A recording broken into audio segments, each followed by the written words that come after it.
ইসলামী নূরের পথ। আসসালামু আলাইকুম ওয়া রাহমাতুল্লাহি ওয়া বারাকাতুহু। প্রিয় বন্ধুরা, আশা করি মহান আল্লাহ তাআলার অসীম দয়া ও রহমতে সবাই ভালো আছে। হযরতে মরিয়ম আলাইহিস সালাম যখন জন্মগ্রহণ করেন, তখন নবী হযরত জাকারিয়া আলাইহিস সালামের জামানা। ওই সময় বনি ইসরাইল বংশোদ্ভূত হান্না নামে এক পুণ্যবতী রমণী ছিলেন। তার স্বামী ছিলেন ইমরান বিন লাকাম। তিনি পরম ধার্মিক ও বাইতুল মুকাদ্দাসের সম্মানিত ইমাম ছিলেন। তার পিতা লাখাম ছিলেন হযরত সুলাইমান আলাইহিস সালামের বংশধর। হান্নার এক ভগ্নী ছিলেন, তার নাম ছিল উষা বা আশা। ফাকুজ হযরত জাকারিয়া আলাইহিস সালামের স্ত্রী ছিলেন। তিনি হান্না এবং ইমরান দম্পতি বৃদ্ধকাল পর্যন্ত নিঃসন্তান ছিলেন। জনশ্রুতি আছে তার ভগ্নী উষাও বন্ধ্যা ছিলেন। কথিত আছে যে ইমরানের স্ত্রী হান্না একদা একটি বৃক্ষ শাখার দিকে দৃষ্টি পতিত হওয়ায় দেখলেন যে একটি পাখির ডিম হতে একটি বাচ্চা বের হয়ে কিচিরমিচির করতে ডাকতে শুরু করলো। অমনি পাখিটি তাকে নিজের বুকের তলায় নিয়ে আহার করাতে লাগলো। ওই দৃশ্য অবলোকন করে হান্নার মনে একটি সন্তানের আকাঙ্ক্ষা প্রবলতর হলো। সঙ্গে সঙ্গে তিনি সন্তান লাভের জন্য আল্লাহর দরবারে প্রার্থনা করলেন।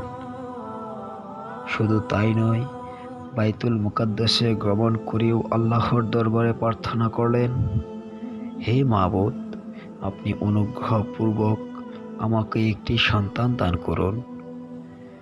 পার্থিব কোনো স্বার্থের জন্য নয়, এই সন্তান কামনা করিনি, তাকে আমরা আপনার মুকাদ্দাসের খেদমতেই উৎসর্গ করব। এই ছিল হান্নার মনের কামনা ও বাসনা। আল্লাহ তাআলা তার কামনা ও বাসনা কবুল করে তার গর্ভে একটি সন্তান দান করলেন। পেটে সন্তান স্থান নিয়েছে বলে অনুভব করলে তিনি ও তার স্বামী এক নতুন ভাবনায় নিমজ্জিত হলেন। যদি সন্তানটি ছেলে হয় তবে উদ্দেশ্য সফলই হবে, আর যদি মেয়ে হয় তাহলে মানত কিভাবে পূর্ণ করা হবে। এই ভাবনায় হান্না আরো উদ্বিগ্ন হয়ে পড়েন। ভাবনা চিন্তার অবসান ঘটিয়ে যথাসময়ে বিবি হান্না একটি মেয়ে সন্তান প্রসব করলেন। এতে তিনি অত্যন্ত দুঃখিত হলেন এবং আল্লাহর দরবারে আবেদন করলেন, হে আমার প্রতিপালক, আমি তো মানত করেছিলাম যে আমার একটি সন্তান হলে আমি তাকে আপনার মসজিদে খেদমতে নিযুক্ত করব। এখন দেখা যাচ্ছে যে আমার একটি কন্যা সন্তান জন্ম নিয়েছে। এখন আমি কিভাবে আমার মানত পুরা করব? তখন তাকে আল্লাহ তাআলা সান্ত্বনা প্রদান করার জন্য ইরশাদ করলেন, হে হান্না, তুমি দুঃখিত হইও না। আমি তোমাকে যে কন্যা সন্তান দান করেছি, কোনো পুরুষ সন্তান তার সমতুল্য নয়। আল্লাহ তাআলা তাহাকে আরো জানিয়ে দিলেন যে আন্তরিক সৎ উদ্দেশ্য আমার নিকট গ্রহণীয়। ছেলে বা মেয়ে কোনো কথা নয়। আল্লাহ তাআলার পক্ষ হতে এই বাণী শ্রবণ করে শান্ত হৃদয়ে বলে উঠলেন যে আমি এই কন্যার নাম রাখলাম মরিয়ম। আমি তার ও তার ভবিষ্যৎ বংশধরের বিতাড়িত ইবলিসের ফিতনা থেকে পানা চাই। তোমার নিকট আশ্রয় প্রার্থনা করি। আল্লাহ তাআলা তাকে অবগত করালেন, তোমার প্রার্থনা আমি কবুল করলাম। তুমি তোমার কন্যাটিকে হযরতে জাকারিয়ার হাতে সমর্পণ করো। জাকারিয়া আলাইহিস সালাম ছিলেন নবী এবং মরিয়মের খালু। হযরতে জাকারিয়া আলাইহিস সালাম এই সময়ে সর্বদা বাইতুল মুকাদ্দাসে অবস্থান করতেন। যে সময়ে বাইতুল মুকাদ্দাসের তোয়াবার দায়িত্ব পথে শুধু হযরতে জাকারিয়া আলাইহিস সালাম ছিল না, বরং ওই পথে আরো কতিপয় লোক মোতায়েন ছিলেন। হযরতে জাকারিয়া আলাইহিস সালাম ছিলেন তাদের মধ্যে অন্যতম। হযরতে মরিয়ম আলাইহিস সালাম যখন ভূমিষ্ঠ হলেন, তখন উক্ত মসজিদের প্রাক্তন জীবিত ছিলেন না।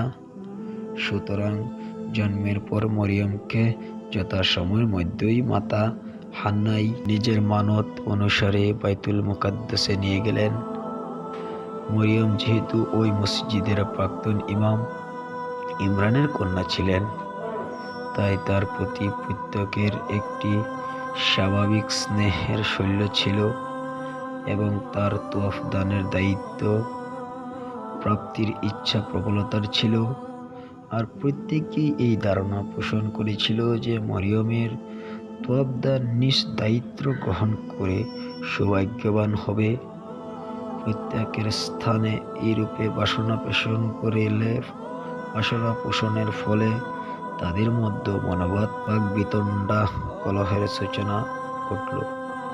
হযরতে জাকারিয়া আলাইহিস সালাম তার খালু ছিলেন, তাই মরিয়মের প্রতি তার দাবি অধিক বলে তিনি তাকে বক্তব্য পেশ করলেন, কিন্তু অন্যরা তা মানতে রাজি হলেন না। অবশেষে হযরতে জাকারিয়া আলাইহিস সালাম একটি প্রস্তাব উত্থাপন করলেন যে, তোমরা যখন মরিয়মকে আমার দায়িত্ব প্রদান করতে সম্মত হচ্ছ না, তখন এসো আমরা সকলে অন্য কোনো মাধ্যমে বিষয়টি ফয়সালা করি। এই প্রস্তাবে সকলেই রাজি হলো। সিদ্ধান্ত গৃহীত হলো তারা যেন লৌহ কলমের দ্বারা তৌরাত গ্রন্থ লিখেন, সেই কলম পানির মধ্যে নিক্ষেপ করবেন। তারপর যার কলম পানিতে ভাসতে থাকবে, সেই ব্যক্তিটি মরিয়মের তোয়াফ দানকারী হবে, অথবা কলমগুলো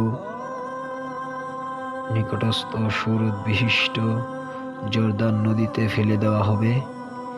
অতঃপর যার কলম পানির উপরে এক জায়গায় স্থির থাকবে কিংবা স্রোতের প্রতিকূল ভেসে যেতে থাকবে, তিনি মরিয়মের দায়িত্বভার লালন পালন করবেন। সিদ্ধান্ত অনুযায়ী প্রত্যেকের কলমগুলো পানিতে নিক্ষেপ করা হলো। অতঃপর দেখা গেল হযরতে জাকারিয়া আলাইহিস সালামের কলম একই স্থানে ভেসে রইল বা স্রোতের বিপরীত দিকে ভেসে যেতে লাগলো। তখন সর্বসম্মতিক্রমেই মরিয়মের লালন পালন ও তোয়াফ দান গ্রহণ করলেন। পূর্বে উল্লেখ করা হয়েছে, এইরূপই ইচ্ছা ছিল। স্বয়ং আল্লাহ তাআলার এই